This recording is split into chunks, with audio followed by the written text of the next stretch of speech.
Hey guys, before we get started on the episode, I wanted to tell you about our sponsor, Organic Priced Books. Organic Priced Books is a small business dedicated to saving you money on collected editions of the books you love. Whether that be trade paperbacks, hardcovers, absolutes, or omnibus, Organic Priced Books has you covered. They have all the brands that you love: DC, Marvel, IDW, Dynamite, and so many more. To take advantage of this partnership, go to the link in the description of this podcast and use our promo codes.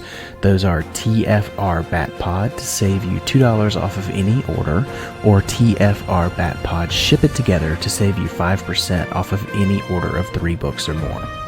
When you do this, not only are you supporting a small business and saving yourself money on the books you love, you're also supporting this show as you do so.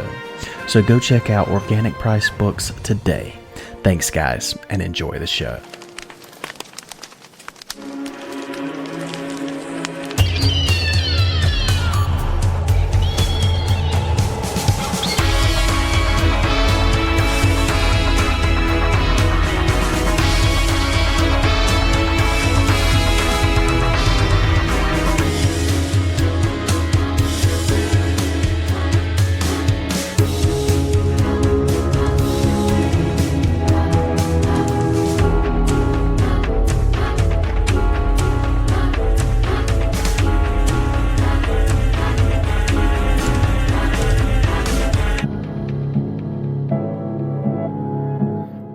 Welcome, citizens of Gotham, to The Fire Rises, a Batman podcast focusing on all things the Dark Knight and the DC Universe.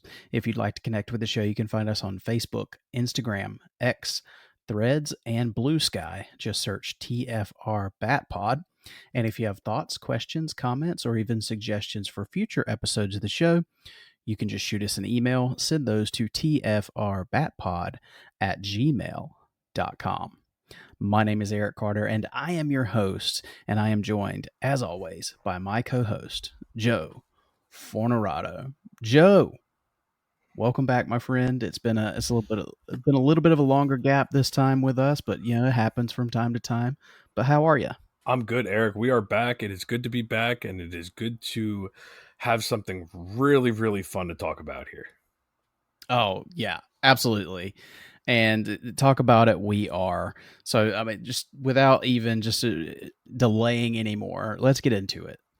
We have a brand new DC film. Not only a brand new DC film, but the on-screen, big screen launch of the new DC universe. I know we had Creature Commandos on the small screen, but for big screen, this is the launch. And that is what we're here to talk about today. So without further ado, Joe, let's get into it. Let's talk about the brand new film, Superman.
Superman was officially released July 11th, 2025, written and directed by James Gunn, of course starring David Cornsweet in the title role, Rachel Brosnahan as Lois Lane, Nicholas Hoult as Lex Luthor, and many, many more that we will discuss on this episode. But Joe, you and I got to see it before July 11th. We got to see it at the Amazon preview screenings last Tuesday night. I think it was the 8th. So, first of all, before we get into the movie itself, tell me about that experience. How was your Amazon screening? It was fun. Honestly, it felt just like a regular opening night viewing experience, other than the big logo on the screen and less previews, which was definitely nice. Not having to sit through a half hour of previews before seeing the movie, and it was just, I guess because we had those tickets for so long, it just felt like that was opening night to me. Mm-hmm. Usually sometimes those things are like last minute, like really last minute where you find out about it. We found out about this almost a month and a half ago, it seems. Something like that. And this time, I think they've learned some lessons from the previous ones where now they're like, if we're going to do the preview screenings, let's make some money off of them because these people are excited about it. They want to see it. So why don't we not give this away for free? And as much as I love those free screenings we got for some of the past movies, I kind of get it. Oh yeah, I definitely understand. Yeah. So with mine, I mean, when we got there Tuesday night, I was super excited. The theater was that they were in the spirit of it. I think I sent you guys a picture in the group chat when we walked up to the Regal Cinema that we went to. They had the big logo drawn in like window chalk on the windows of the theater. They had a really pretty good drawing of Crypto staring out of the window at us. So they were in the spirit of Superman. And then we got into it. It was an IMAX screening as well. So we got into the auditorium. They played like 23 commercials. I mean, just regular, normal commercials. And this was like at like 7:05. The screen, because our screening was at 7, the screen just went blank, and it didn't do anything for like 10 minutes. And we were all just kind of looking around, and my wife said, well, I'm going to go get some popcorn. Tell me if anything comes on. Because we weren't going to get popcorn because we had just had dinner before we went. So she went to go get popcorn, and she texted me a few minutes later. She said they had no idea nothing was playing. I just talked to them. So my wife she was the superhero for that whole auditorium because the movie theater had no idea that we weren't watching anything. So a few minutes later, she was back in her seat with popcorn, and then we watched the Cat in the Hat trailer and jumped straight into Superman. So I think they actually might have shortened things for us a little bit by having the technical difficulty. Yeah, because I think we only got the Cat in the Hat and maybe the Fantastic Four trailer, if I remember right. That's all we got. Yeah, and I've heard different things. I've heard some people got a Peacemaker trailer, which is interesting. Yeah, we definitely didn't. I would assume it wasn't a Red Band trailer. Considering we're watching a PG-13 movie, it'd be pretty hard to do that. Very different audiences for the most part. Yeah, I don't think it was Red Band at all. I think it was just a normal trailer for Peacemaker, but still, it's just interesting because I know I've heard some people got an Odyssey trailer. So, yeah, different things depending on where you were, I guess. But I'm trying to remember if I got the Odyssey trailer before this. I think I got it before Jurassic World Rebirth, right? If you saw Rebirth in IMAX, I think is when you got that. I did not, so I didn't get it. So I have no idea either way. But regardless, we've both seen the movie at this point. I've seen it twice. Have you only seen it the once, Joe? Yes, I've only seen it the once. I really wanted to try to go this weekend. I wasn't able to, but I should be able to go pretty good on just the one viewing. Okay, well, fair enough. Well, let's dive into it. We are not going to get into spoilers right now. We are going to start spoiler free, and then we'll let you guys know when we're going to dive more into spoilers of the film. So if you haven't seen Superman at that point, give us a pause, go watch the movie, and come back once you've seen it. But Joe, I want to start with you. I'm going to go ahead and say if anybody's looking for like criticisms or harsh things, I'm going to spoil it for you. I don't have that many. So if you're looking for that, I mean, it's going to be on you, Joe. You're going to have to be the bad guy in this one. So give me some brief general overview thoughts. What did you think, spoiler free, of Superman? After the one viewing, I really, really liked it. I don't know quite yet whether I'm in the love category. Mm-hmm. Um, without getting too much into the nooks and crannies of the movie, um, bottom line for me, it wasn't what I feared the movie was going to be, but it wasn't quite what I wanted as far as like if it like again it hasn't reached that love category for me. I wanted more from it, I think, maybe a little bit. But the caveat being, to me this was what we needed to jumpstart the universe. Do I think maybe they played it safe? Um I will actually say it's not as safe as I expected it to be, which I appreciated. But I still think it was the crowd pleaser that this universe needed to kickstart itself. And that's where I think James Gunn was the right guy to do this, because he made a movie that was fun from start to finish, but also wasn't, again, without getting into spoilers, it's hard for me to really say what I was fearing and what it wasn't. But I'm glad it wasn't as safe as it really could have been. I don't know if that makes any sense. I'm kind of stepping around some things here and there, but I think the tone was where I really wanted it. That Mm-hmm. was what I was more pleased about. Was it was still fun, but it wasn't overly jokey. I mean, granted, it's still a funny movie, but it was like it was more fun than it was funny to me.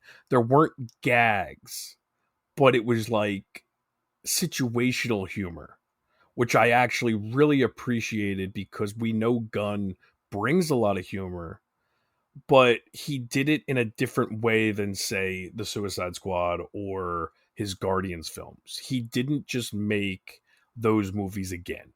Yeah, I would agree with that, and or at least most of what you said. I do think it's I'm in the love category. I was in the love category from the first screening I saw of it. Um, it's This movie hit all the buttons that I was hoping it would. It's Mhm. full of heart. I think Yeah. I think it sends a great message. I think it's timely for where we're at in the world today. And honestly, I think the most impressive thing about it for me, and you can tell me if you agree or not, I think this is the most restrained and focused I've seen James Gunn as a filmmaker. Like I think it kind of shows a little bit of James Gunn's range, because Mhm. while there is that flavor of James Gunn on the movie, it's not it's not all the other James Gunn movies you've ever seen, if that makes sense. Like No, it's not a paint. It's not a paint by numbers James Gunn movie.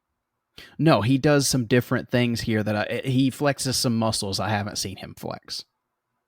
Agree. I will 100% agree with that. And that was where I was really pleasantly surprised with the movie. And that's where I was trying to get at, where it's not what I feared. It's not Guardians of the Galaxy type humor, but it's a crowd pleasing fun aspect, which I think again is the right move for this movie, Superman, but more particularly the jumpstart of the universe. Mm-hmm. And I'll tell you one thing that I really appreciated, and I know you have some squabbles with like music and stuff like that. That maybe some choices that he made with music. However, James Gunn is always big on. I feel like his movies are predicated by needle drops normally more than they are score. And I think it's a complete reversal in this movie. There are needle drops, but it's not like the Suicide Squad. Like the Mhm. majority of this film is score. And I think for Superman, Yeah, that's very much needed. And I really appreciate that James Gunn understood that.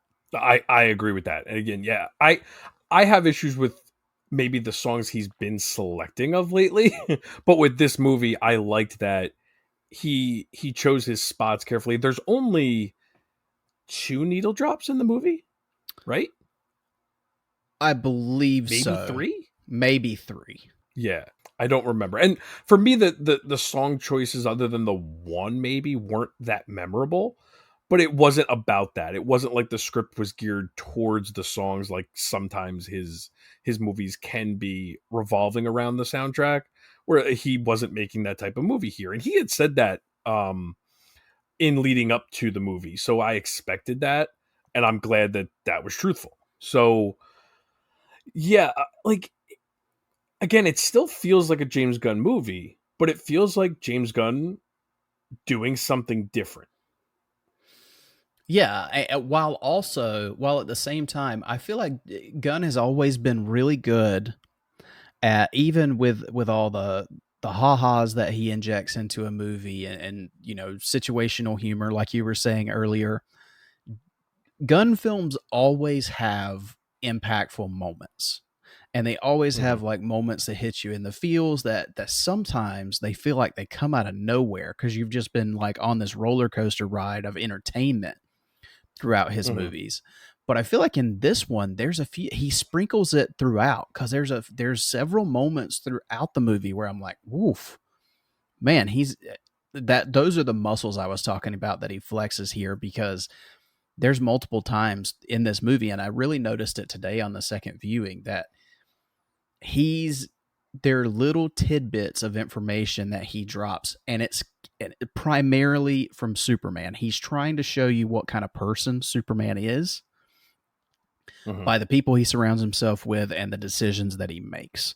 And some of those conversations with people and the decisions he makes and the reasoning behind the decisions he makes are very emotionally impacting, I feel like. Yeah, and that's where it's probably a disservice for me to talk about the movie in depth with only the one viewing, because most of the time, I mean, don't get me wrong, I definitely felt emotions watching this movie, and there are definitely some great emotional beats that hit you. I tend to get more emotional on a second viewing when I know what to expect. I'm not completely amped up or nervous about watching, or nervous ain't even right there, right word, more anxious, because Mm-hmm. I'm so excited to watch a new DC film, a new superhero film. This one with so much riding on it.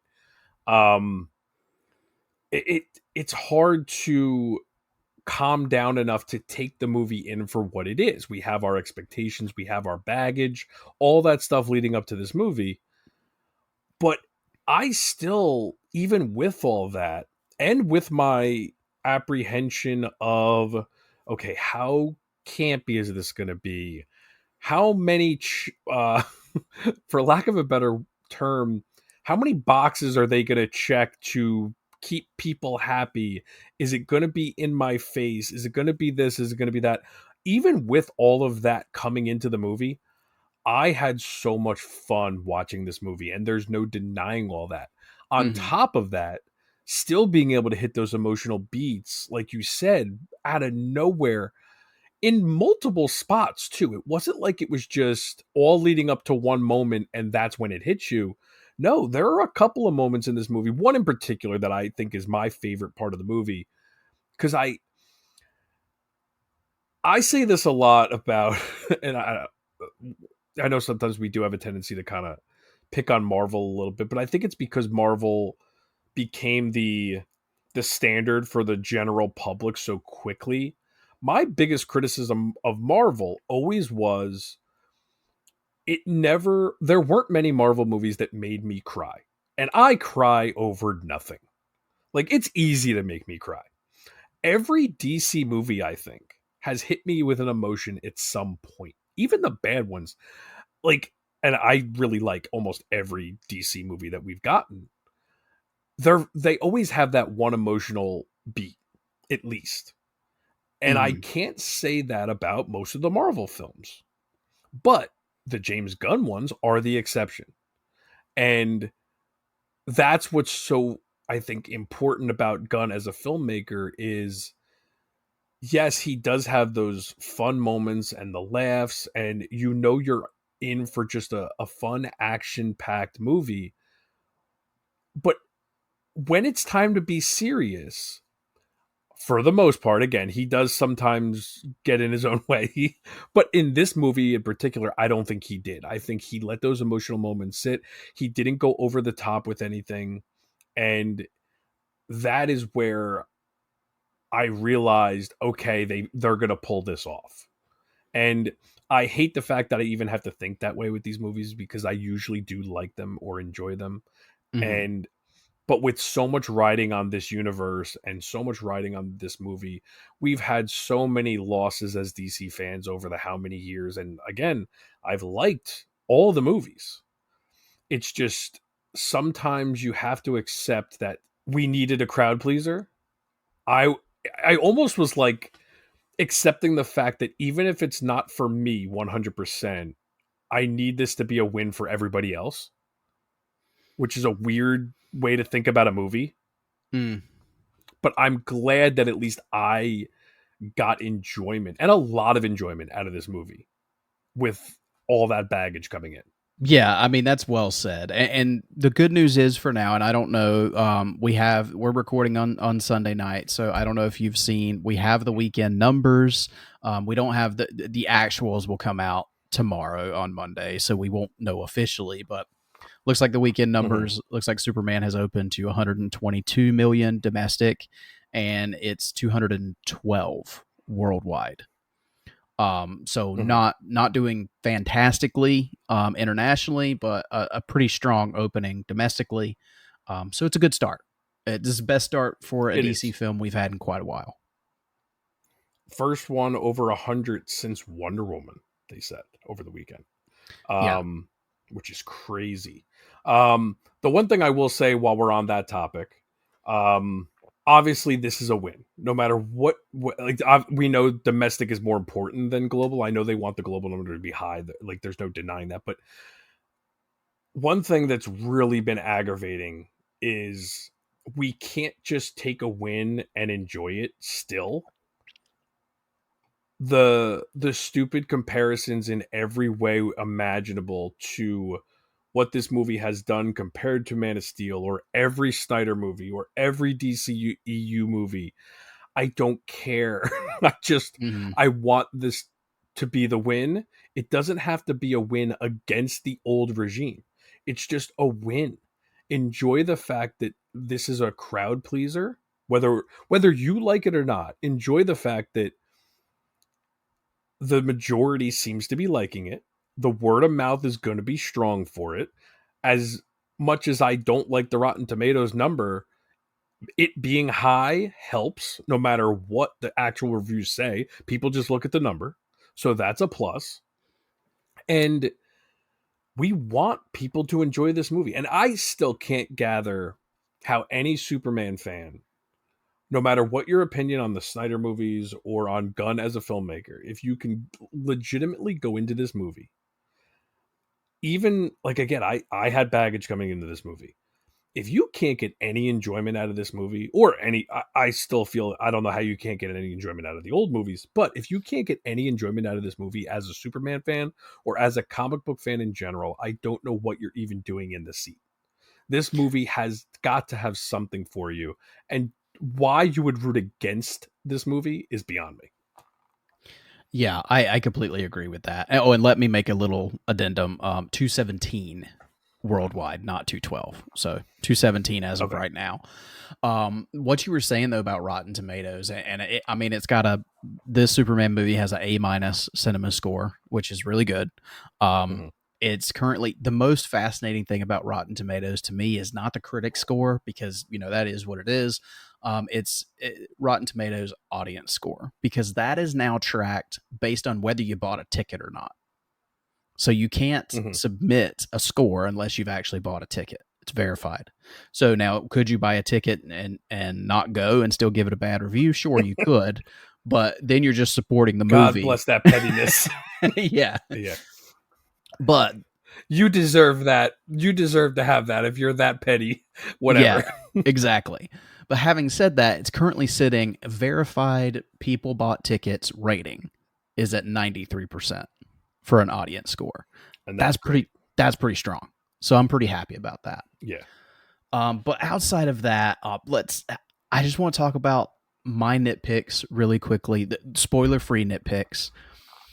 I would say the biggest thing that I have a slight issue with in this film is it is very, very tight. I feel like this movie could have used about 10 minutes added to it. Agree It with does that. I do agree with that. Yeah, it doesn't need a lot. There's just some moments. There's moments specifically at the Kent farm. There's moments with, I mean, just there's beats here and there. I just wanted expanded. I wanted a little more of it. And while yes, leaving you wanting more is a good thing, in this film, I feel like just a few more moments to breathe would have been really nice. So that is It's really hard. I'm sorry, go ahead. Yeah, so that's my main nitpick. So go ahead. No, I was just going to say, it's really hard because Gunn, even as a producer now, there are so many reasonings for why he's choosing to cut the movie the way he is. And the way of the world today, with so many things going through people's heads on why they don't buy tickets now. What is this, 2 hours and 10 minutes with credits? Right? I think it's a little less than that. It's 129 minutes total. So yeah, 2 hours and 9 minutes. Okay, so 2 hours and 9. I wouldn't be shocked if, like, the analytics say if a movie gets to 2 hours and 20, people are less likely to buy a ticket if they're on the fence. Like, there are probably so many different extenuating circumstances to why they do what they do. And I agree with you. I would have loved another 10 minutes. But again, there is so many different things causing them to do these little things. And the movie flows like a romp of a summer blockbuster. And maybe that's what they were leaning towards. In the grand scheme of things, that was more important. And I don't want to say I agree with them sacrificing quality over numbers, but I also get it. And I think they did the balance as best they could. I don't think it's so tight where we couldn't enjoy ourselves or we couldn't get character beats, but even 5 more minutes might have done a wonderful thing. But who knows why they did what they did. And it's a shame too, because I would love an extended version on the disc. It seems like they really go away from that. I think I know Marvel too much has never done that. Yeah, and I don't know. I love that. Like, and I'm not even saying that as just because I'm a Snyder guy. I even loved that back in the day of like when DVDs were first coming out, and that was such a big thing. So like, I'm always about like different cuts and stuff, as long as it doesn't change, the quote unquote canon of the universe because you added a few more minutes. I don't think there's anything wrong with giving us a little more, but again, it is what it is. We'll hopefully get some deleted scenes. But who knows? We'll see. I still think, again, for that crowd pleasing aspect, I think there are less people in the general audience that are going to complain about a movie being fast paced than we would. You know what I mean?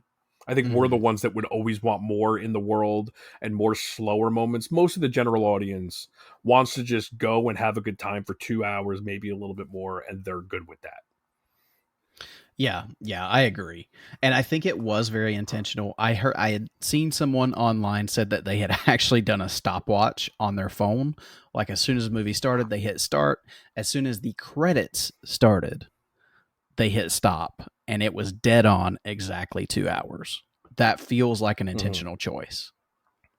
Because, with post-credit stuff and things like that, not everybody cares. So, boom, you've hit your 2 hour window. They can get more screenings in. You're out the door.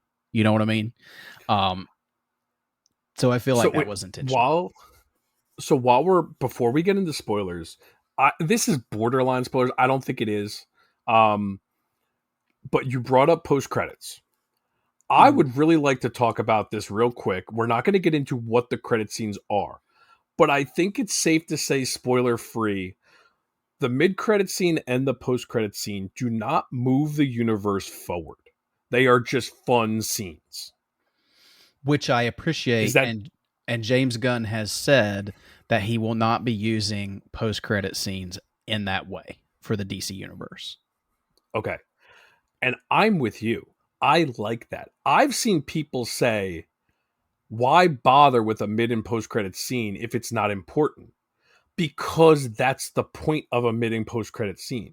They shouldn't mean something. If they mean something, it's part of the movie. You shouldn't have to watch them to enjoy the movie. If you think they're not worth it, that's okay. You can leave. That's why they're not part of the film. And again, this goes back to that Marvel problem where people are like, "Oh, why would you make me stay to the end credits if it's something stupid like that? I didn't need to stay for that." It's like, well, you didn't have to stay. It's well, if Gunn you has think the specifically mid-credit said. scene, Gunn has specifically said that sometimes when you start to set stuff up for the future in post-credit scenes, and he has the experience of this from Marvel, sometimes you can paint yourself in a corner, plans change, and then you're left with this post-credit scene that now goes nowhere. Yeah. And I feel like, I don't know. Don't get me wrong. I like the teases when they go somewhere. And I think as long as it's planned out well enough, that's fine. But I also don't think it's a fair critique to say, oh, what's the point if it doesn't go somewhere? It's the filmmaker's prerogative of what he wants to do. And I don't think there's anything wrong with just making a post-credit scene something fun. That's how these credit scenes always were before Marvel. They were just fun little snippets that directors put in there for people that didn't know any better and left the movie on at the end of the day. And we're like, oh, wow, there's actually a post-credit scene. Ferris Bueller. Yeah. Which wasn't the first one, but that's the one that everyone talks about. Yeah, exactly. But that's what it is. It's fun. Yes, it's just supposed to be something fun, something that doesn't impact the movie or any other movie. But that's where we've become now, or that's where we've come now as fans, where we're critiquing mid-credit scenes and post-credit scenes. Yeah. So I appreciate, like I said, I appreciate what Gunn has said about that. He's not going to really do it as setups. He also wants the other reason is he wants these movies to stand on their own, and he doesn't want you to have to do a ton of homework from one movie to the next, or one show to the next movie, or anything like that. That I really appreciate as well. Agree. And this movie is a standalone movie, which I really like. Yes, there's a greater universe out there. There's clearly other things coming, but this does not go out of its way to set that stuff up in detriment to this story. Agreed. The way I said that. Last thing before we get over the spoilers, I want to touch on, Joe, for those people who haven't seen it. What did you think of the cast? Honestly, I wanted more of everybody. And that might be the tight part. There is a big cast. People say, oh, it's my last rant, I promise. If I see the words "a mess" in a review, the review is automatically discounted by me. Stop using that. It's not constructive criticism. That's you not knowing how to... You talk like me if you write a review like that. That's the way I look at it. That would be like me trying to critique a movie. It's lazy. Yes. I don't think this movie is a jumbled mess because there are too many characters. I went with my cousin, who is a very average film nerd. I asked him, hey, how did you feel about Green Lantern and Hawkgirl and all that? He's like, I knew enough. It was fine. I asked him, like, you didn't need like origin movies for all those characters to make it make sense. He said, absolutely not. I got enough from the movie. And I wanted more from everyone in the movie because I do think it was tightly cut, but everyone performed their parts very, very well. And I'm looking forward to seeing everybody expand on the roles going forward. Yes. And yes, I agree. Without spoiling anything, I think Batman was cast wonderfully. See what you did there. Seriously, I think in one film, Nicholas Hoult, I don't know if this would ruffle any feathers or not. In one film, I think Nicholas Hoult has solidified himself as the greatest on-screen Lex Luthor ever, in my opinion. I don't know how you feel about that. So again, I do love Jesse Eisenberg's Lex Luthor. I know people are going to laugh at me and say, "Oh, that's not Lex Luthor," and I agree. It's a take on Lex Luthor. I like that portrayal because I think even with the different take, he is a diabolical SOB and did what he did, and to me, that is the character. Nicholas Hoult is the Lex Luthor from the comics, and he is just as, if not more, diabolical and all that of from the stuff I loved about Jesse Eisenberg. They've each had one movie. If I didn't have that emotional attachment to BVS for the last how many years, I would 100% agree with you. Nicholas Hoult is the Lex Luthor that we've always wanted, and he did things in this movie that shocked me to my core, and in a good way. I I did, and again, I've only seen the movie once, so it's hard when I'm talking about comparing him to other versions of Lex Luthor that I've had for years now. But I will not deny that he definitely made an impact from the minute he was on screen to the very end, and I'm really looking forward to seeing him again. Just we're at the beginning right now, which is so exciting, is we know, knock on wood, we're going to get to see more of these characters. Oh, yeah. There's all kinds of places that Lex can go, and all the Yeah. the rest of the cast. Yeah. I chose Lex to kind of just focus on because I think he's I don't think he's the standout performance of the film. I actually think that's Mr. Terrific. I think he was amazing. But I mean, Lex just solidified himself for me. Nicholas Hoult was wonderful. I think this entire cast was excellent. I think everybody was perfectly cast, right down to our new Big Blue. I know there's been a lot of complaints about the suit, and he's a knockoff Henry Cavill. I think that David Corn Sweat stands on his own 2 feet in this film, and I think he did a wonderful job. He is a great combination of a ton of different things I've seen from different portrayals of Superman over the years, but he's not a carbon copy. Like, And he he's does also enough.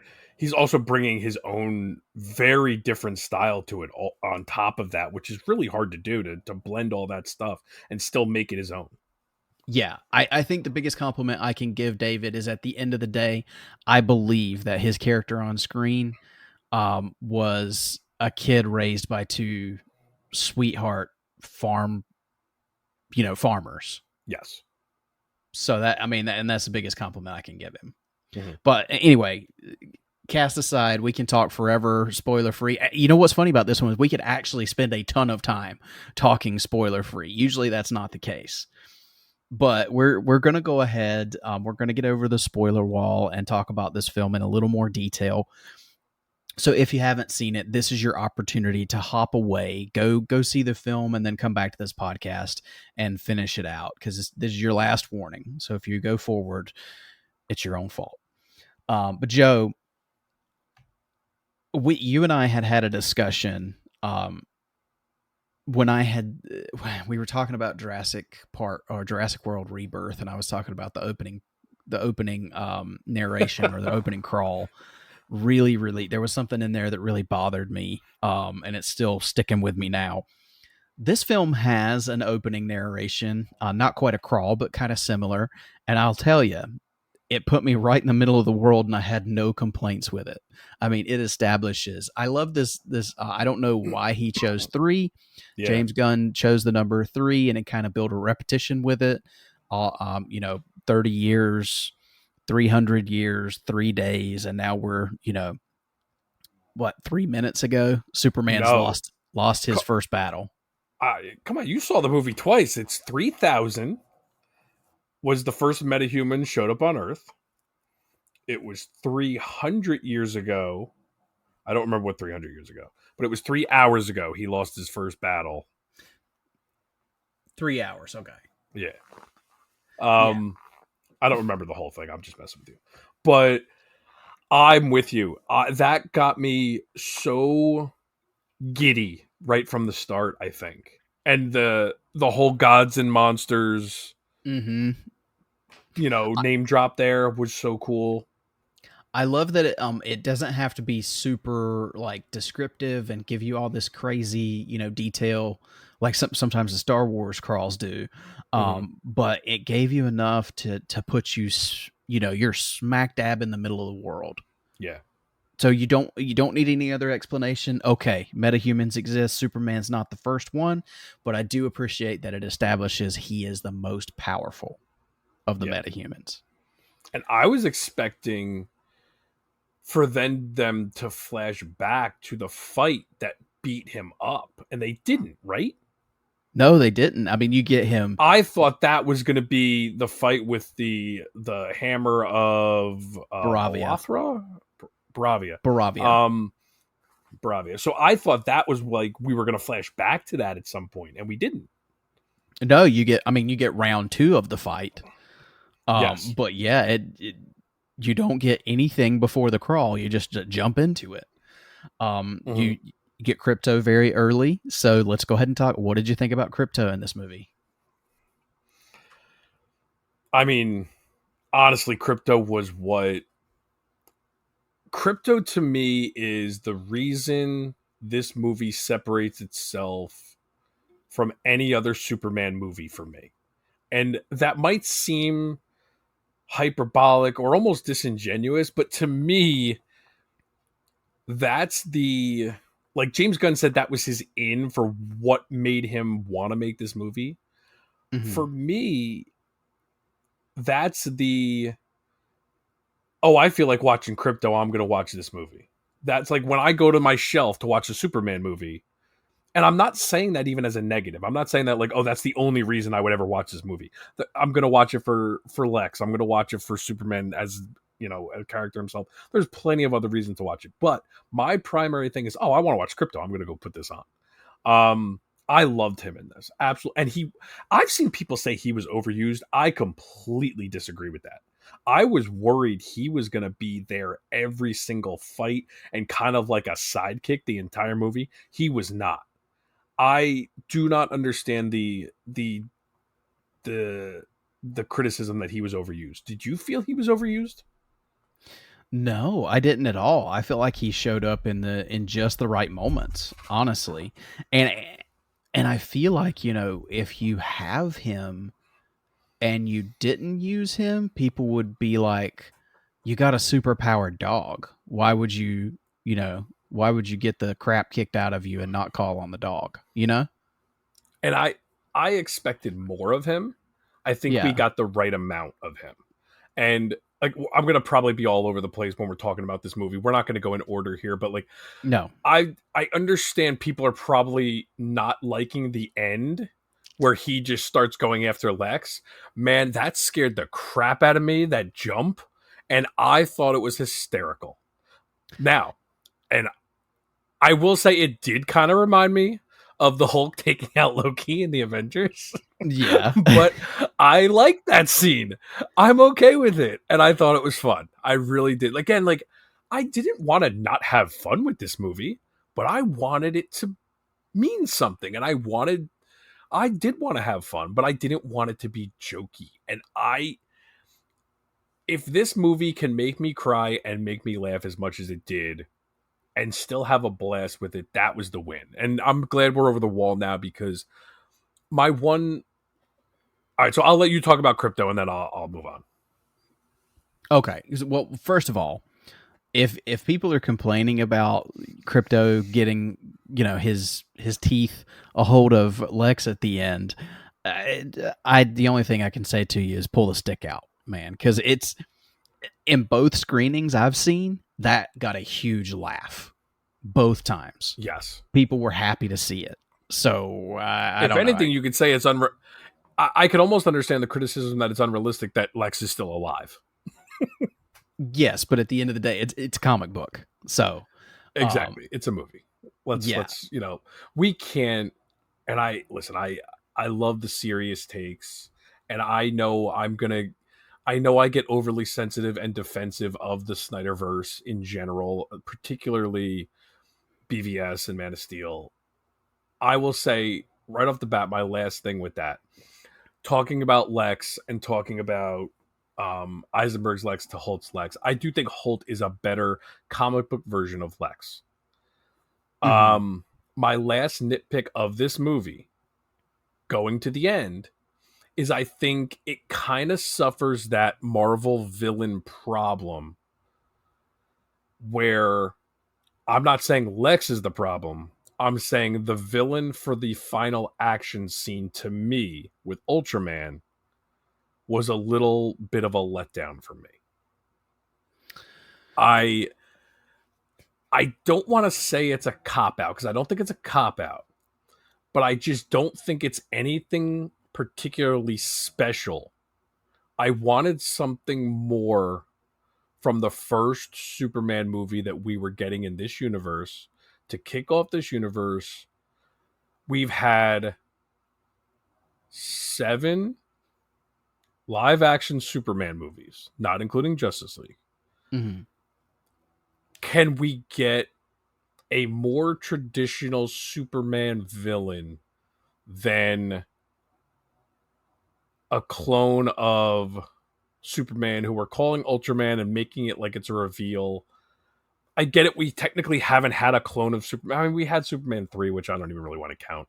I feel like maybe because in the comics, a clone of Superman is so cliche, but I guess for the live action movies, it's not. It just felt like very underwhelming to me, where it's a stupid thing because we've been anticipating this for so long or wanting this for so long, but it's like, come on, man, the power suit could have been right there and we could have had Lex as the big bad the whole time. And I think it would have just been a really much better climax for me. Maybe that, and again, that's me wanting something that I didn't get, and that's not fair to the movie. I just was a little underwhelmed with Ultraman, and that's what was stopping me from loving this movie on first viewing. And it might play better for me the second viewing. I honestly think that is my biggest nitpick. I honestly think it will, because honestly, it played for me better on the second viewing. That was one of my big nitpicks the first time around. And to be honest with you, I think it's part of that. You shouldn't let speculation become expectation, because there was a lot of people, wondering and speculating and putting all kinds of expectations on who the reveal of Ultraman was going to be. And I think sometimes that puts you, behind the 8-ball. But I also wish my imagination wasn't better than Gunn's script. See, like I feel like he didn't like. He seems like such a fan and such a comic book nerd. I wish he had more of an imagination with that, where I feel like that was such a simple thing. And I was also kind of like, well, the Pocket universe is right there. Why not just make him Ultraman? Why make him a clone? Either make him Bizarro or make him Ultraman. You could.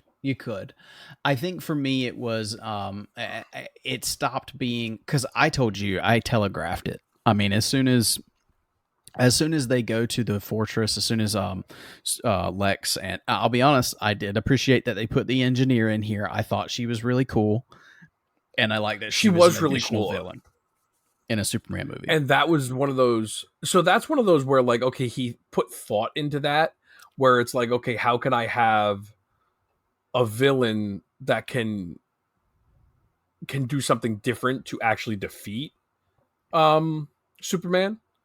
Mm-hmm. But also it's the engineer, and it's like I wasn't really dying to see the engineer on screen.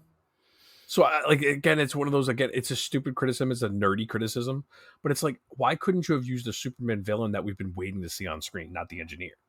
Yeah. Well, I think, and part of it is it's too soon to go to Brainiac. Like with the universe beginning, I think you want to establish Lex. I get that, makes sense. So I can see wanting to save Brainiac for maybe the big bad of the second movie, which apparently David Cornsweet's already signed on for, by the way. But so I can see that.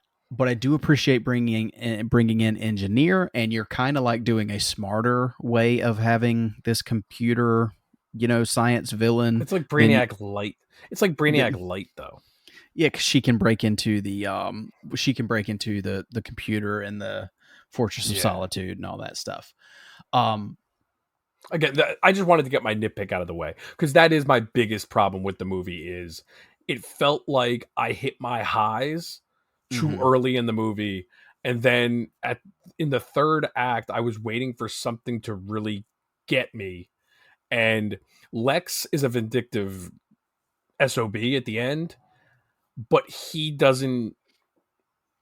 The final confrontation in action is Superman versus the clone, and to me, that's where the movie was lacking, was that final battle. I don't know why, it just didn't do it for me. I didn't think there was enough there for me.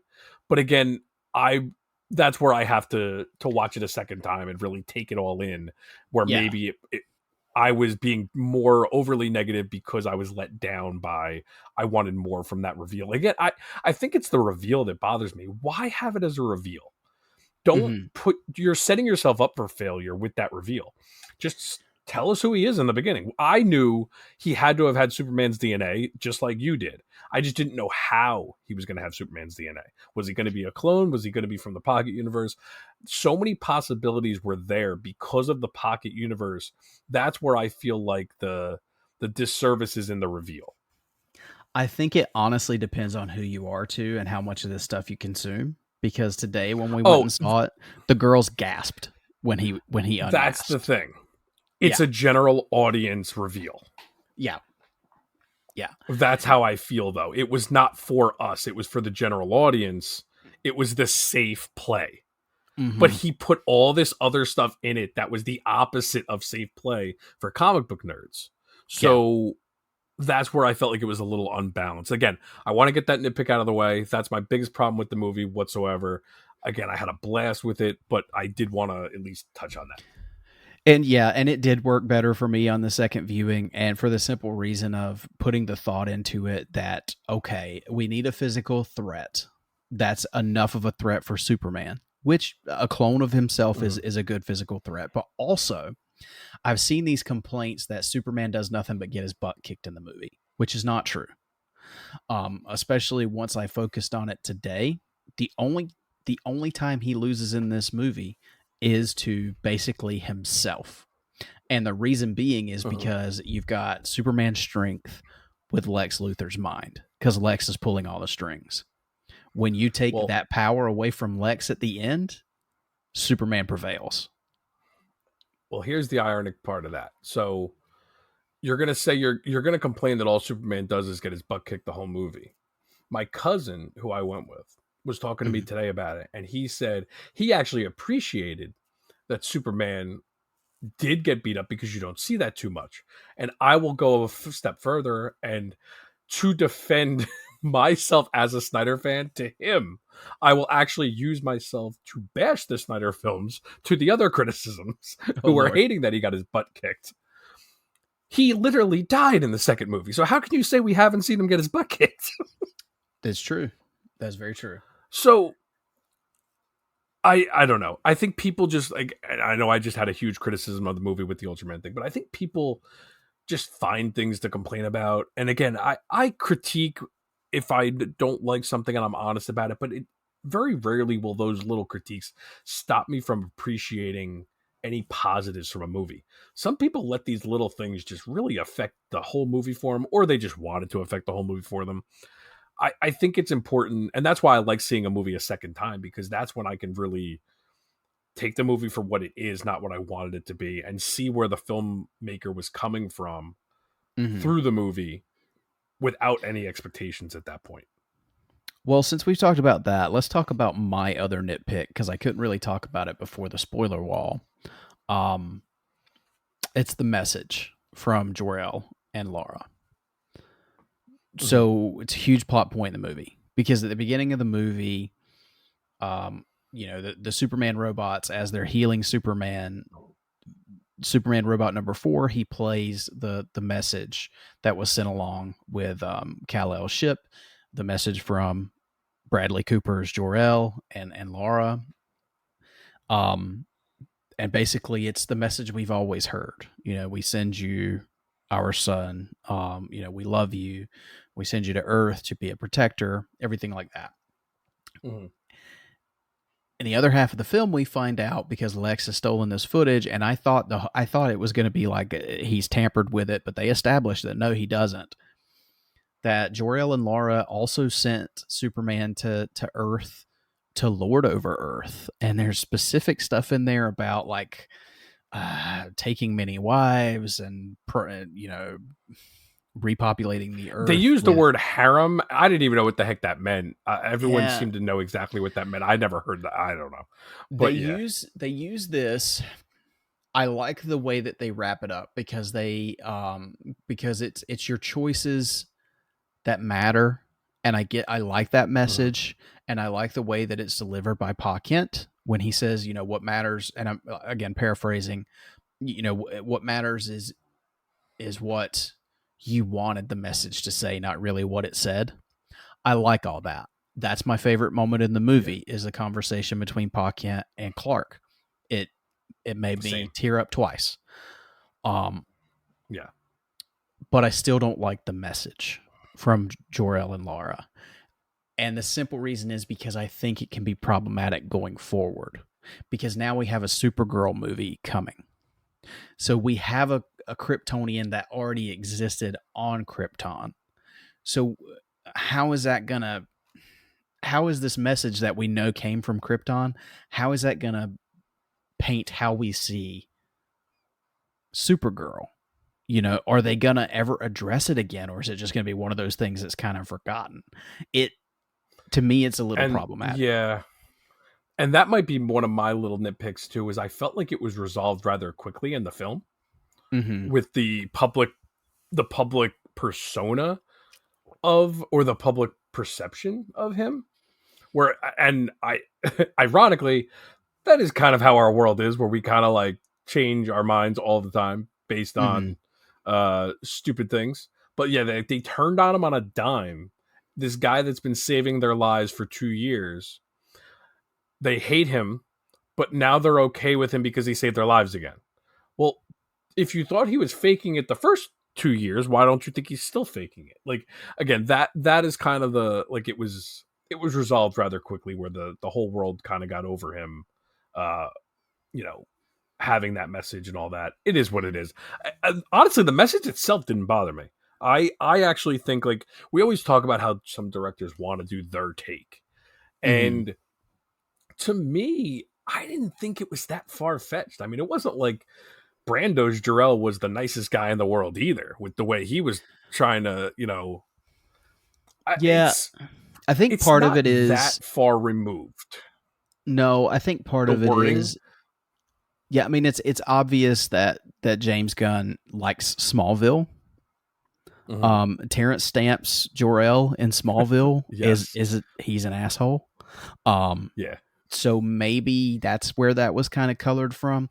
I don't know. The more I think about it, because it really, the Pa Kent message to Clark and Clark's resolution at the end, where now he doesn't see his Kryptonian parents so much when he's, in that place of serenity. He's thinking about his parents, his earthly parents, Pa and Ma Kent. I love that. That's also one of my favorite parts of the film. It almost seemed like a means to get to the end. Exactly. And that kind of might be a cop-out, but I do like where we end up because of it. And I think it's a good message to send for, like you said, that your favorite part of the movie is my favorite part as well. A father telling his son, basically, we screw up all the time. We give you the tools, and we just hope that eventually you make the right choices based on what we've given you. I love how it's not our place to tell you what to do or who to be, is basically the message. We just give you enough to let you make fools of yourself. I love that. I love, because you do. It's such a special conversation. Such a nice thing for anyone that may be adopted or have a step parent or anything like that. Honestly, even a blood father talking to his son that way is not any different. Oh my gosh, when he says how proud he is of him and his his voice breaks. Oh my gosh. Yeah. Just So I'm so sitting here again, thinking about it right now. yeah. It's getting me. So that's where like the Jarell and Laura thing never bothered me. It really didn't. I think the resolution of it and like the perception going forward, I understand where you're coming from with that. I also, while we're on the topic of Supergirl, we don't know how much time Supergirl's even going to spend on Earth at this point. We know Woman of Tomorrow, the book, does not spend any time on Earth. Mm-hmm. We also don't know Which that if movie's it getting really a name even. change, by the way. Yes, it's just going to be Supergirl also. Yeah. That's why I specified the book. So, we don't know how that affects why she came to Earth. Mm-hmm. I don't know. We'll see about that going forward. But again, yeah, the Laura and Jarell stuff, I mean, it is what it is. I don't want them to be like that, but that's what he chose to do, and I think it's fine. And he's choosing to have Ma and Pa Kent alive. So maybe that's his way of having, there's no reason for Clark to go to his birth parents for advice with the crystals and everything. He has his parents. So let's go back to the farm. Mm-hmm. Again, I don't know. And I'm okay with going with that. It doesn't really bother me. Yeah. I get what you're saying. I just hope it doesn't become problematic in the future of the films. I almost would rather them never mention it again, to be honest with you. That was the story feel the here. same way. I don't want it to become like this ongoing theme where it's constantly brought up. I think that would be really annoying. Yeah, agreed. One thing I really want to talk about, because I was kind of talking about it before we got over the wall. But so, excuse me. The goodness of Clark Kent in this movie, and this is not any knock on any previous version, but he is so, whether it's the scripting or how David Cornsweet delivers it or whatever, he's just so naturally good. And there's moments in the film, like, first of all, I did not expect the interview scene at the beginning between Lois and Clark in the apartment. I did not expect that to be as long as it was. But man, what a good sequence. It's probably a good, 8-9 minutes?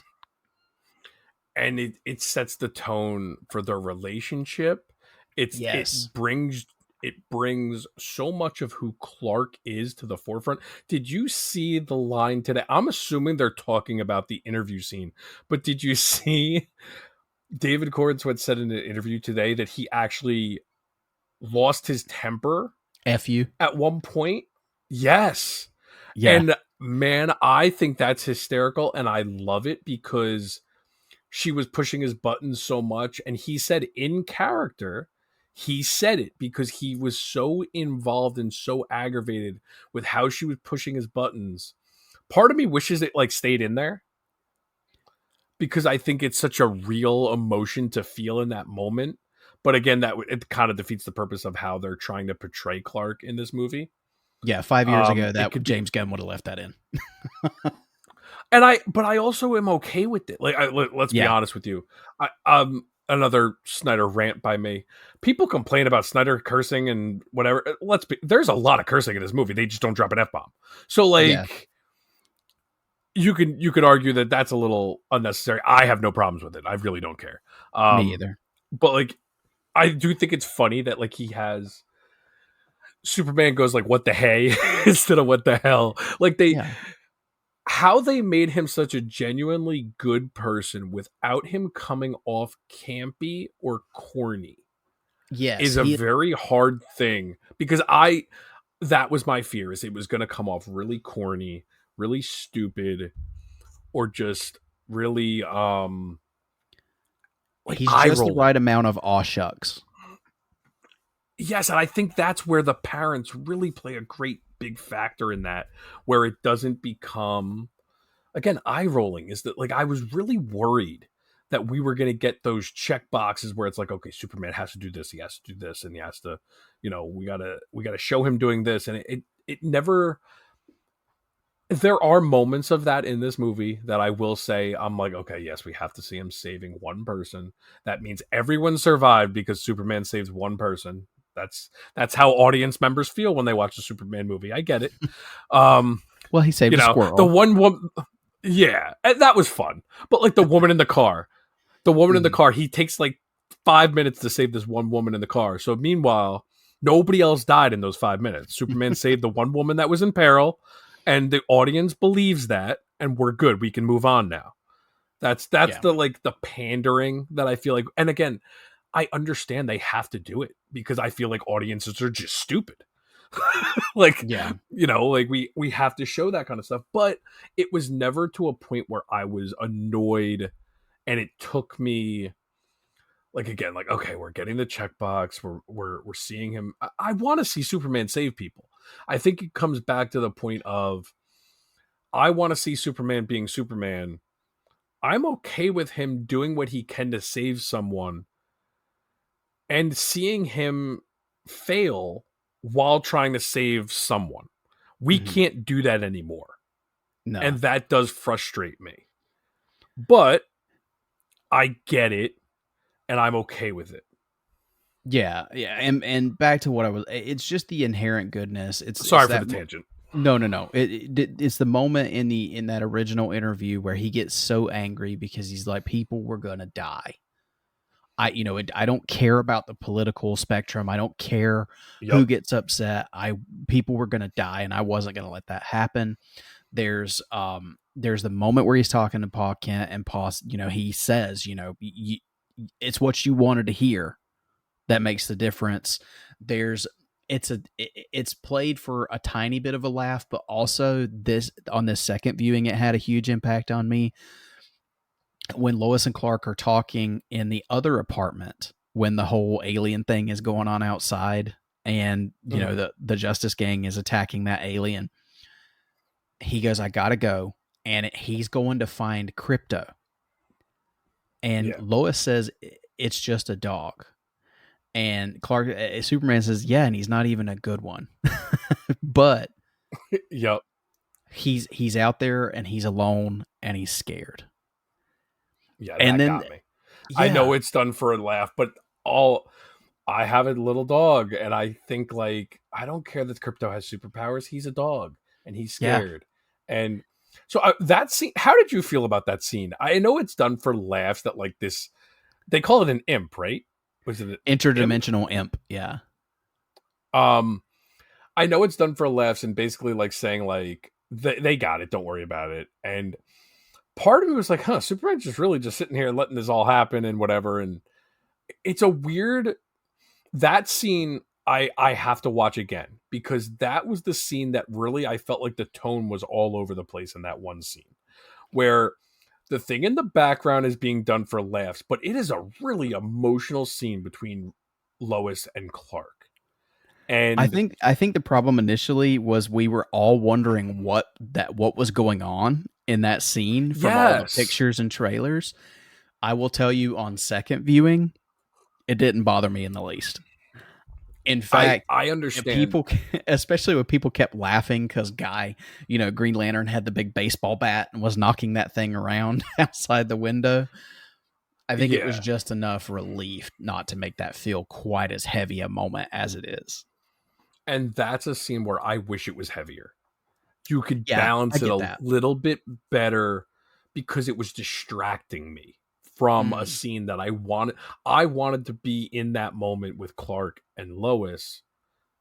I didn't want to have the humorous Justice Gang battle in the background. I felt like you could have at least put them out of the background for a little bit. Like, they were in the background the entire shot, if I remember correctly. Pretty much, yeah. So that's the one scene where I really do need to watch it again to see how that impacts me a second time. Because what I wanted to happen in that scene was Superman leave for like 10 seconds, capture the imp, and then come back and finish his serious conversation with Lois. Like, in other words, like, guys, come on. Go out there, take care of it in 10 seconds because he's Superman. Mm-hmm. And be like, enough is enough, and then go back in and finish his serious conversation with Lois. That's what I really was expecting or Yeah. maybe hoping for. But instead, he's like, "No, they got it. Like it's not a big deal." But it was just, it was a weird scene to me. That's the one. I know I keep saying like that's my one nitpick or whatever. There are moments that I was kind of iffy on. Again, first viewing, I didn't know what they were trying to do. I didn't know what was going on. I did have a little trouble with that scene to the point where I don't remember the conversation, and that bothers me because I know it was a serious thing. I do remember the dog conversation at the end, but I don't remember a lot about what was said between Lois and Clark prior to that because I was distracted by the imp. Yeah. I mean, and the very end of that, which they had wrapped up the whole imp thing at this point, but I mean, that's where Clark tells Lois that he loves her. Yes. And because I think, he doesn't think he's going to make it out of this afterwards. But he, the whole thing with him saying, I know he's not a good dog, but he's out there and he's scared. And I mean, even with the kaiju, like the members of the Justice Gang, they were just ready to end this thing. And he was trying to find every way possible, to incapacitate it without killing it. Yeah. And then they killed him. They did. They killed him, and he was so visibly upset about it. Yeah. And then the end of the movie, his monologue to Lex, just all those pieces, just the delivery that David Cornsweet brought to Superman just makes him feel so inherently good. And I really appreciate that. So really, we're already an hour into this, but to bury the lead for myself, I think this is the perfect blend of what I loved of Cavill and what I love of Christopher Reeve. They found the perfect balance of the classic Superman and what I wanted in a modern Superman that would appease the general audience. And that's where I was really worried it was going to lean too close to Christopher Reeve, and I don't think they did that. I think that's why I can forgive every little nitpick I have, because I think they did right by the character for someone like me, obviously someone like you, who felt very strongly about Man of Steel and loved that characterization. They didn't go so far to course correct to where they are losing us. And like the whole I'm a human, that's what being a human is. To me, that felt very much like, I'm not bringing it up for the controversy, but that to me felt like when Cavill's Superman kills Zod and he needs Lois there to comfort him. That's him being a human, where he needed the comfort from the woman he, at the time just met, like they weren't in love yet or whatever, but like he needed someone there to comfort him. And that to me is what made me fall in love with Superman as a character, those kind of moments. So I love that we're still getting those core moments in a modern version of Superman, and they didn't go too far campy or too far in the other direction where we're not going to see any emotion. We're not going to see him angry. We're just going to see him all happy and hunky-dory all the time. And I didn't want that. I want to see him make mistakes. I want to see him lose. I want to see him emotional. And we get all of that in this movie. And that's what I'm most thankful for about this movie, is seeing the range of Cornsweet in the character. He does a great job of pulling off, again, I'm repeating myself, but he does a great job of pulling off a modern, fun interpretation of a character without going too campy. Yeah, I agree. Oh, and I don't know why. There's just random things popping into my head. We're going to be all over the place. Yeah, it's been happening to me the whole time. So we haven't even gotten to Mr. Terrific or Green Lantern or Hawkgirl. I mean, there's so much to like about this movie. I have, excuse me, I have a hard time understanding how I get people having nitpicks or having criticisms of the movie, but how do you not have some fun with this? Yeah, I completely agree. What did you think of the explanation of Clark's glasses? So I knew about it prior to the movie. Oh, did you? Gunn had talked about it in some interviews, and I avoided every clip, everything I could possibly avoid for this movie, but there were certain things that I saw in headlines, and apparently it's in the comics. Gunn had said that I've heard that. I he haven't talked to read Tom, that. so he talked to Tom King about it. He was having a conversation with Tom King about the glasses and how do we go about it. And Tom King's like, well, you know, there's this thing in the comics from like the 70s or the 80s about him having hypno glasses or something. Like, how stupid is that? Gunn's like, I kind of like that. And he's just like, let's just use that to just kind of avoid the conversation. And I'm paraphrasing. Don't get me wrong. If he said something completely different, whatever. But he basically said, like, let's use that. And I'm cool with it. Like, I don't care.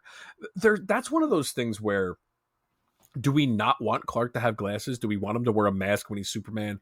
Just go with it. Who cares? That's the stuff that, like, even. But it's a great little thing to shut the people up, though, that laugh about, oh, Clark, how can people not tell he's Superman? But like, even Snyder, who is Mr. Take everything so seriously and grounded and all this, he was just like, I just put the glasses on him and don't ask questions. Like, he didn't even care, like, yeah, he's like, I'm not addressing it. And I give Gunn credit for addressing it and giving it a fun take that nobody remembers from the comics except for Tom King and probably Jay Yaws. Yes. But I did not know that from the comics, and I'm happy that it's, that's fun. Like, why not? Why not give a reason for it? Yeah, and the reason that I brought up that is because you're talking about Green Lantern and Hawkgirl and Mr. Terrific, and that conversation was hysterical. It was so funny with Guy Gardner talking to Lois Lane and him be like, he's got glasses, right? That might be my biggest laugh of the movie, was those two. That conversation in general might have been my like biggest out loud laugh, because just the reaction of Lois and him being such an idiot was really funny. Yeah, that was hilarious. And then I think it was like Hawkgirl rolls her eyes while they're having the conversation. Like, it was good. Yeah, I think those three, I mean, they're used sparingly through the film. They don't take over the film at all, but I think they're very well utilized. I think Hawkgirl was the most underutilized, in my opinion. I think so. Yeah. Even though she got her own big moment as well. And she absolutely, the murderous moment. Mr. Terrific, I think, is the best utilized. And he is, no pun. Pun intended. He's terrific. So he probably got the most small laughs out of me, like the snickers, like throughout the entire movie, like just constantly giddy listening to him talk and say these stupid little lines. Deadpan. Yes, like just fun every time. When he's on the goddamn Mr. Terrific, like it was just great. Or when he's a damn flying dog. That's great. the stuff that I just really, I had so much fun with him.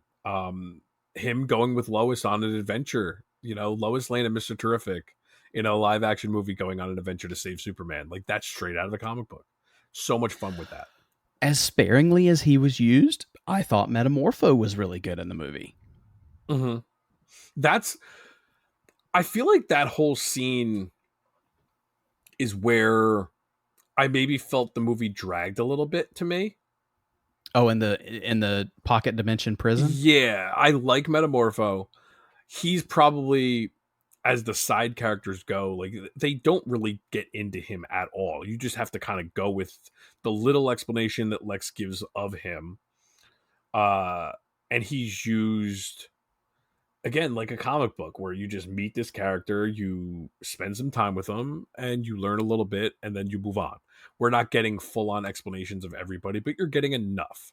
And yeah, I think he did enough to serve the story, but I wasn't like... See, I liked him because he was, they used his powers well.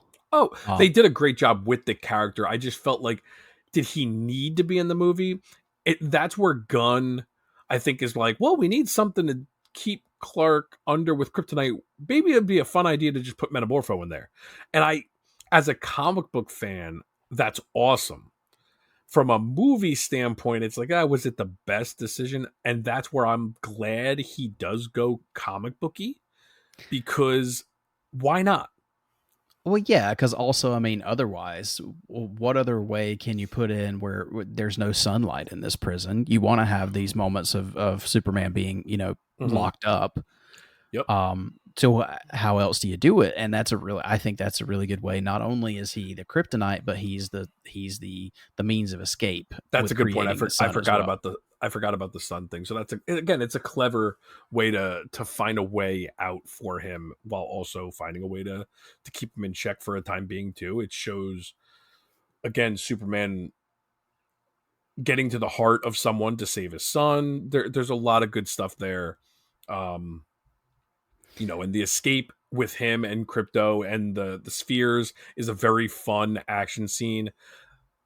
That might be where I kind of feel like it's a Marvel movie at that point. With like it kind of felt like a CGI fest, but it was still so damn entertaining and so fun that it's fine. And I mean, the pocket dimension also gives us the most bastard Lex Luthor moment as well. That was my shock moment from Lex. I told you it's my favorite moment from Lex, but I did not what does Lex say? I didn't expect that to go so quickly. That was me. I really was like, oh damn, like second shot. And that's where I appreciate Gunn. You see Superman fail. Someone is killed right in front of him and he can't do anything about it. There was a line cut from that moment though that kind of bothered me a little bit. Oh, I didn't know that. In the trailers, when the little thing is moving away from after he shoots the guy, as they're moving away in the last trailer, he said, I'll find Lois Lane, maybe I'll find who raised you, I'll kill them too, and they cut that out, and I'm like, that I feel like that would have been a little more impactful. Because in the actual movie, he says, maybe I'll find Clark Kent, which establishes that he doesn't know Superman is Clark Kent, and that's fine, but I feel like the way it was in the trailers would have been a little more impactful. Yeah, that's interesting, especially when it's only like a few seconds. Like, why not? But yeah. But has Gunn ever done an extended edition? I mean, I always wonder too, like if that's like a Marvel thing, where did Marvel not allow any of their movies to have extended cuts? Where would Gunn want to do one for this? I feel like we'd already know. Yeah, I think so too. I don't think it will be a thing, but it's interesting. I'm interested to see if there's deleted scenes on the home release. Yeah, I'll definitely take them. I'm kind of like damned if you do, damned if you don't with deleted scenes, because if you're giving me the deleted scenes, I always want them in the movie. So like, if you're going to give me deleted scenes, put them in the movie for me. But I get why they don't do that, because if you give me an extended edition, I will never watch the shorter edition. Even if I don't like the extended edition, I don't think I've ever chosen a shorter edition of any movie. Yeah, I completely agree. Well, Joe, I mean, we could go all night. There's so much in this movie. Jimmy and Eve Tessmacher. God, we didn't even talk about Jimmy. I mean, Jimmy was so good in the movie. Not at all what I expected. I did not expect Ladies Man Jimmy, but it works so well. I did not expect Eve Tessmacher to be the thing that breaks, Lex's whole plan apart here. What is she called? Mutant feet? Mutant toes. Mutant toes. Yeah. Yeah. But what did you think of Ladies Man Jimmy and the whole Eve Tessmacher plot? I thought he was really fun. I like what they did with Jimmy in this. I thought he at least served a purpose in the movie. I thought he was fun. His relationship with Clark was pretty fun. We didn't get that much of it, but I think the little bit we got with everyone from the Daily Planet was really fun. I like the little gag of Lumbar, where like Perry White asked Rachel. Perry White asks Lois how many people does the sphere sit, or She's seat. 5 or 6. 5 or 6. He goes, 6. All right, Lombard, you can come. And then he's like, why don't I have a seat? I thought that was funny. Those are one of those I would have loved more of the Planet crew. I wanted more from Perry White. I do think a really fun gag was "Don't Call Me Chief." Mm-hmm. I thought that was fun. I wanted more of him though. I really did. Honestly, I love Lois, but I don't. This is going to come off super negative. I wanted more from Lois though. As stupid as that sounds, like I felt like I expected more from Lois, but I think she served her purpose in the movie extremely well. Yeah, I really liked it. I thought Rachel Brosnahan did a wonderful job as Lois, especially I think because the bulk of what I needed from Lois Lane I got in that interview early. Mm-hmm. And then I got enough of the reporting with her and Jimmy as a team. Because I thought they were great together. Yeah. You don't get, other than that interview, you get the interview, and then you get the one scene that I was distracted through. And maybe that has affected me. Because other than the interview, I didn't get a lot of conversations with Lois and Clark. You know, you get the interview, you get that moment that, again, I need to watch again. And then you get them kissing at the end, which is a very, it's a nice moment for them. It's also a very funny Perry White line where he's like, how long they've been hooking up. That was cute. That was yeah. Cool. And Jimmy, about 3 months. Yeah. That's fun. Cause it's like, all right, we're not that stupid, people. Like, what's going on here? Yeah. So again, like it's not a negative on her. It's just, again, that's where the movie being tight, I think, does affect it. Cause you don't get a lot of quiet moments. I think the interview is the peak of their time together on screen. Again, I need to watch the other scene again and really take that in. Yeah. I agree. I think you'll get more out of the second viewing. So, but look, we're definitely going to have to do a follow-up on this. We're going to have to do, I think, a part 2, because there's just so much we can talk about to put it in one episode. But I do want to, is there anything that you absolutely want to touch on this first episode before we go away for the day? The Supergirl cameo?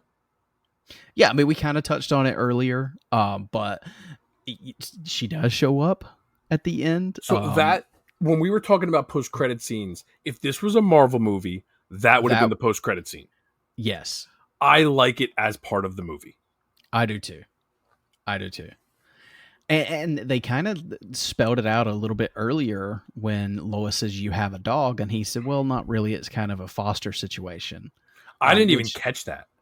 Yeah. And it led into, so Crypto technically is Kara's dog, not Clark's. I'm so scared for that dog. I don't, that book is so, if you haven't read Man of Tomorrow, I'm sorry, Woman of Tomorrow. I've been teasing the stupid book with the dog because it's gut wrenching. I don't want them to do it, but I'm curious how they're going to handle it. She does have the dog.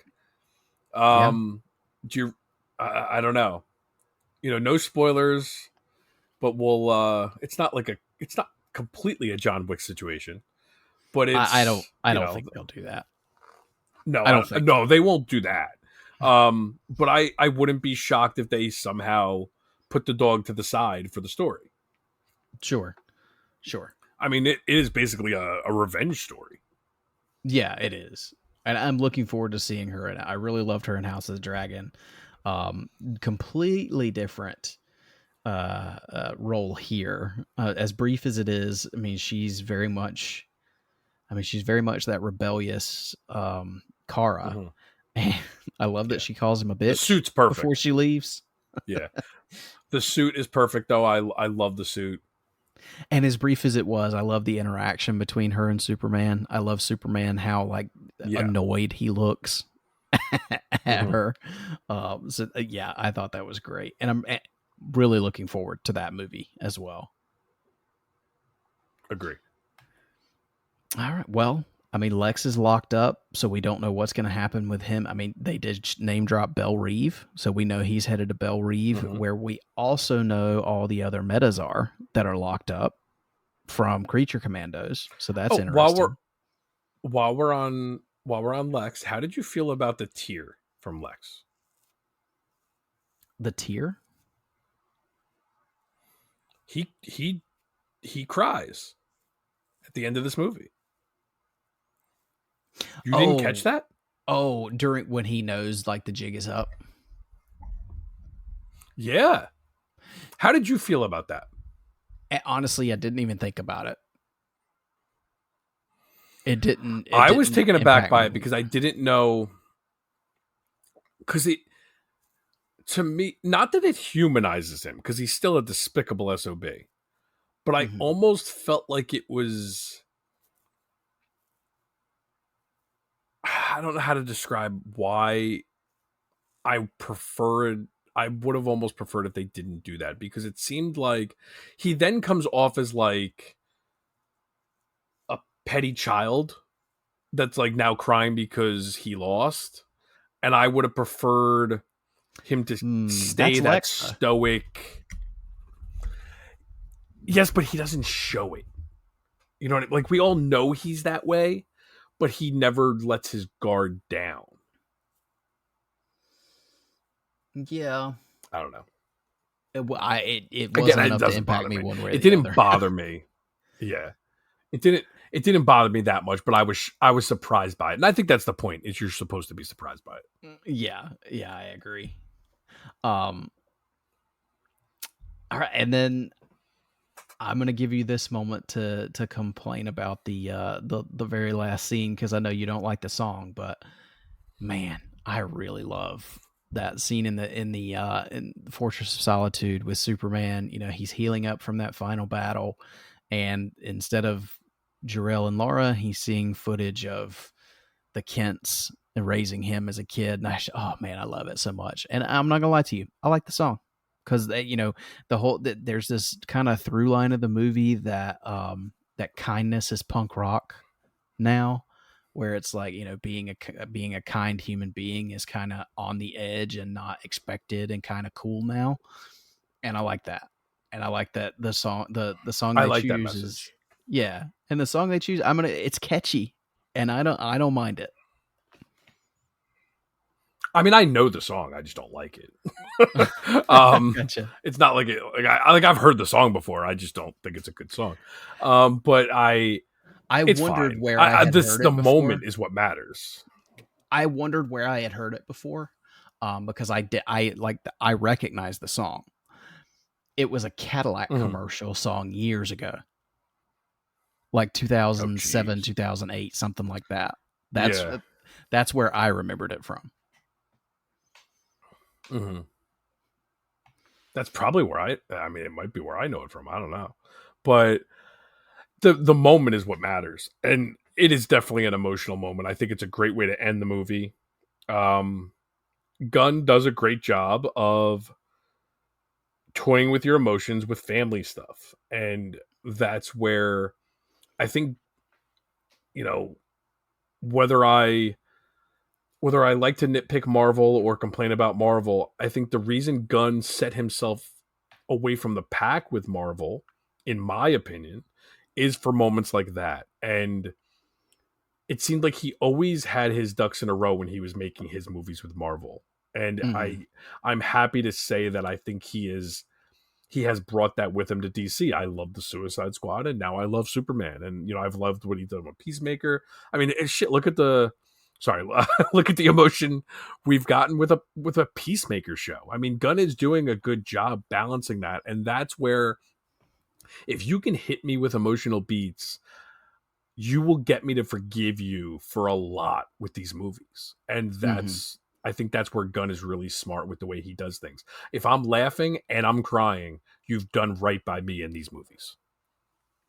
Yeah, fully 100% agree. And I like that he knows enough to step away and know that his tone's not going to be right for every movie, and he's gonna let because I mean, Mm-hmm. he's already said all these movies are not going to have the same tone. This is not going to be the all-star Superman universe. So, and I appreciate that. Yeah. Yep. But yeah, like I said, we're gonna do a follow up. So let's tie it off right there. And leave it for today. We definitely talk more about Superman, in our next episode. But Joe, I mean, from here, let's until you get to see it again, until we get to talk again, give me your final thoughts for now on Superman. I mean, to sum it up, I really, really like this movie. I can almost guarantee I will love this movie after a second viewing. I just have that feeling. Mm. I again, this is the movie that we needed as DC fans. It's not what I maybe would have preferred, but this is the perfect balance of what I want and what the general audience wants, I think, or I hope. And we needed a win. We needed a way to get the audience on board so we can go forward and maybe, again, like you said, tell different stories and have the benefit of the doubt that the audience is going to go with us on that journey. And when I say audience, I mean general audience. We are the audience. But I think this was the crowd pleaser that Superman should be. I'm looking for I think I could take my 7-year-old daughter to this. I mean, I know I'm a little probably unorthodox with what I could show a 7-year-old, but I'm okay with taking her to this. Like, the language doesn't bother me. I can teach her not to curse. There's not that many scary moments. There's the one moment with Lex that I think she'll be fine with. They don't show anything. It's not gratuitous, but I'm happy that, she'll probably get a lot of enjoyment out of Crypto. And if I can't take her to the movies, I'll definitely watch it at home with her. So I'm looking forward to where this universe is going to go. And I just, again, it's a 2-hour Superman movie that I had a blast with from start to finish. Nitpicks aside, and I know sometimes in this particular moment, I did some critiquing and some nitpicks I had and some complaints, but this wasn't I think I was surprised at how much the nitpicks didn't bother me as a whole, because I was nervous going into this movie. I had told you that prior to going to see it. I was getting nervous, and I think it's more I was nervous about how this would impact the general audience as much as I wanted to enjoy it. I wanted to enjoy it too. Selfishly, I didn't want this to be a movie that everyone loved, but it wasn't for me. I'm happy that I found a lot of enjoyment with it, and I think this is what we needed, and it's the perfect start to this universe, and I can't wait. It's a shame, we do have Peacemaker season 2 next month, which I can't wait for, but then it's a pretty long wait between that and then whenever we get Lanterns next year and then Supergirl. So again, selfishly, I want more right away, but I'm glad they're taking their time and not rushing things too. Yeah, that was very well said. Yeah, I know what you mean about the selfish side, but I also don't want the audience generally to feel like they're overwhelmed, so I don't mind the pace either. So far as my thoughts, I mean, you said a lot that I really agree with. Is this a perfect film? No. I have nitpicks, but I love it in spite of the nitpicks. In fact, and I mean, I put this in my review on Letterboxd and in the Real Fans. Man of Steel has sat at the top of the heap for me as my favorite Superman movie for 12 years. And it should tell you how special this one is, that this one has knocked it off the pedestal for me. Superman, this new movie, is sitting at my top spot so far as Superman films. I loved this movie. And I think outside of all the nitpicks and everything, when I walked out of the movie theater, there was the message of this movie really stuck with me, and I felt like I wanted to be better coming out of this superhero movie. Which, this is a summer blockbuster. It's a popcorn film. You don't often expect that. Like, I mean, and this is nothing against Marvel, but there's a ton of Marvel movies that are really special and have emotional moments, but I've never gotten a message like that out of one of those. And I haven't gotten it out of a lot of DC movies either. It's not something you normally expect, but to get something like that and a character that should embody it was really special to me. And that's why it's up there on the top of that list now for me. So I can't wait I just saw it for the second time today. I can't wait to see it again. I love it. I really love it. And I can't wait to see more of this cast and the rest of this DC universe that Gunn's putting together. So yeah. So no grading. Well, just or to anything piggyback like off that, I'm sorry. No, I love that you, right out of the gate, when you texted me after the movie, you said this is your new favorite Superman movie. I wasn't there yet. I love, though, that this movie and Man of Steel are so different, and I love both of them. Yes. Or love to really like to love both of them. I love that now. Everyone always talks about how malleable Batman is. You know, nobody ever talks about that with Superman. To me, the fact that I can love Man of Steel and also really like this one kind of solidifies to me that I can get different emotions and different perspectives from Superman, where they're so different that I now have a Superman movie for two very different moods. Like, they're so different that, I mean, Man of Steel I love, but it's exhausting. It's a long movie. It's a emotional movie. It's just a different movie. This is just a fun 2 hours. And like you said, it has a good message. There's so much to love about it. I like that now we have, like, just because this might be my new favorite or might not be my new favorite, we still have Man of Steel. It's not going anywhere. And you should always I think we should always be rooting for these movies to be better than the last, because that just means we have better movies in general. So. Yep. Completely agree. But awesome. Well, this was fun. Can't wait to talk about it again. But we're going to go ahead and wrap it up for tonight, Joe. So thank you for joining me. Glad we've got a new DC film that we both enjoy. So why don't you let everybody know where they can find you out there on social media? You can find me on X, Instagram, and Letterboxd as JForn11, and you can find me on Facebook as Joe Fornarato, Fornarotto. Yeah, I'm so glad we got to get this discussion in.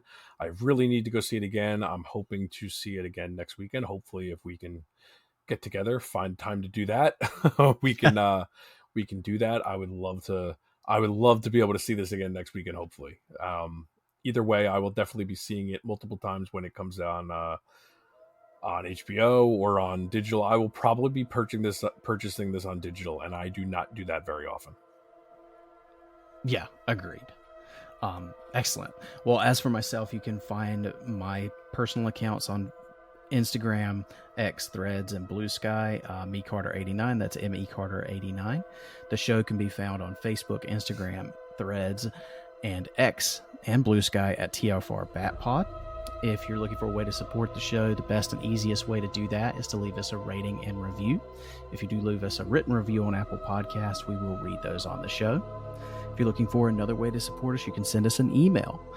We love getting those. We will read those on the show as well. That's tfrbatpod@gmail.com.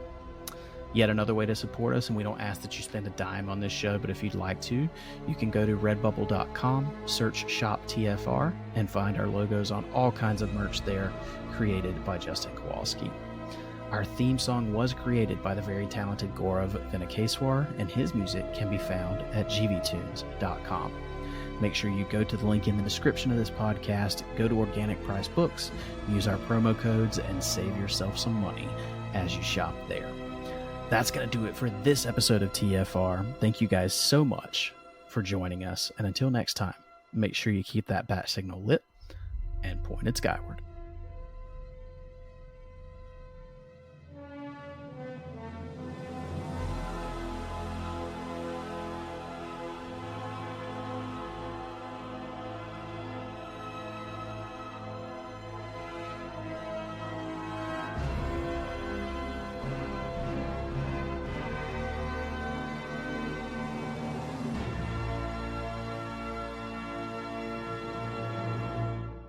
Batman was created by Bill Finger and Bob Kane and is the sole property of Warner Brothers Discovery. The Fire Rises, a Batman podcast, is in no way associated with DC Comics, DC Studios, or Warner Brothers Discovery. The thoughts and opinions of the participants of this show are their own and do not reflect the companies that they work for. Thank you for listening. We'll see you on the next episode.